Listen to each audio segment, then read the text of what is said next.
வணக்கம். இந்த video educational பர்பஸ்க்காக பதிவு செய்தது. இந்த வீடியோவில் மியூச்சுவல் ஃபண்ட்ஸ் டைப்ஸை பற்றியும் எளிமையான முறையில் எப்படி முதலீடு செய்யலாம் என்பதையும் தெளிவாக பார்க்க போகிறோம். மியூச்சுவல் ஃபண்ட்ஸில் எப்படி டைவர்சிஃபை பண்ணி இன்வெஸ்ட் பண்ணலாங்கிறதையும் டீட்டெயிலாக பார்க்கலாம். ஒரு இன்வெஸ்டராக மியூச்சுவல் ஃபண்ட் கம்பெனியில் நீங்கள் முதலீடு செய்யும்போது ஃபண்ட் மேனேஜர் அதை வெவ்வேறு விதமான செக்யூரிட்டிஸ்லேயோ இல்லை பாண்ட்ஸ்லேயோ டிபெஞ்சர்ஸ்லேயோ இன்வெஸ்ட் பண்ணி உங்களுக்கான ரிட்டர்ன்ஸை ஈட்டி கொடுப்பாங்க. சர்வீஸ்க்காக ஒரு கமிஷன் மட்டும் சார்ஜ் பண்ணுவாங்க.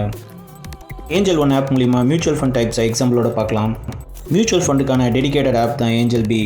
இந்த ஆப்பில் ஈக்விட்டி மார்க்கெட்டில் முதலீடு செய்கிற ஃபண்ட்ஸ் எல்லாமே லிஸ்ட் டவுன் பண்ணியிருக்காங்க. எல்லாமே ஹை ரிஸ்க் ஹை ரிட்டர்ன் ஃபண்ட்ஸாக இருக்கும். பேலன்ஸ் ஃபண்டில் ஈக்விட்டி அண்ட் டெப்ட் ஃபண்டில் இன்வெஸ்ட் பண்ணியிருப்பாங்க. டெப்ட் ஃபண்டில் மணி மார்க்கெட் அண்ட் பாண்ட் மார்க்கெட்டில் முதலீடு செஞ்சு ஆவரேஜ் ரிட்டர்ன் கொடுப்பாங்க. டேக்ஸ் சேவிங்காக டெடிகேட்டட் மியூச்சுவல் ஃபண்ட்ஸுமே இதில் லிஸ்ட் ஆகிருக்கும். 4 டைப் ஆஃப் மியூச்சுவல் ஃபண்ட்ஸில் நீங்கள் சூஸ் பண்ணி இன்வெஸ்ட் பண்ணலாம். இந்த ஆப் மூலிமா உங்களோட ஆவரேஜ் ரிட்டர்ன்ஸை கேல்குலேட் பண்ணிக்கலாம் ஒரு லாங் டேர்முக்கு. டேக்ஸ் சேவிங் ஃபண்ட்ஸில் கவர்மெண்ட் பாண்ட்ஸ்லையோ இல்லை இன்ஃப்ராஸ்ட்ரக்சர் டெவலப்மெண்ட்டுக்காக இன்வெஸ்ட் பண்ணுற ஃபண்ட்ஸ்லையோ முதலீடு பண்ணுறதுனால டேக்ஸ் எக்ஸம்ஷன் கிடைக்கும். ஒவ்வொரு ஃபண்டோட ப்ரீவியஸ் ரிட்டர்னும் அதோட வாங்கியிருக்க கிரெடிட் ஸ்கோரையும் நம்ம கம்பேர் பண்ணிக்கலாம். மியூச்சுவல் ஃபண்ட்ஸில் நீங்கள் சிப் இன்வெஸ்ட்மெண்ட்டாவோ இல்லை லம்சம் இன்வெஸ்ட்மெண்ட்டாவோ நீங்கள் பண்ணலாம். மினிமம் இன்வெஸ்ட்மெண்ட் வேல்யூ ஒவ்வொரு ஃபண்ட்லையுமே கொடுத்துருப்பாங்க. கிரெடிட் ஏஜென்சி இந்த மியூச்சுவல் ஃபண்டை அதோட பர்ஃபார்மன்ஸ்க்கு தகுந்த மாதிரி ரேட்டிங் கொடுத்துருப்பாங்க.